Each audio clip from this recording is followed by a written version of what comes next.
Hello everybody, in this video I'm gonna show you how you can record any type of expense inside the QBO. So all you need is to just go to this plus button and under vendor just click on expense.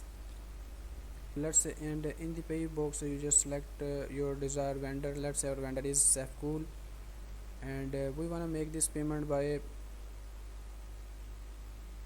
petty cash account. And here you can adjust your payment date, payment method, and you can put your reference number. Let's say the payment method, we want to make this payment by cash, and in the category detail we can choose our default type of expense. Let's say our default type of expense is purchasing, and in the description, let's say we want to make the payment of $300 to the supplier, and the amount we here put is $300. And in the item detail, let's say we purchase copper pipe, quantity is 1, and let's say the rate is $120.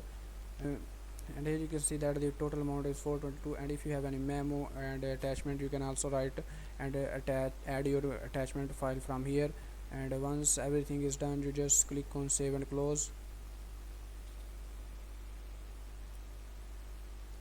And if you go to the expense module and click on expense, here you can see that we successfully record the expense of $420 inside the QBO. And if you want to run report to see the more detail about that expense, you just click on report, and in this screen you just select profit and loss statement,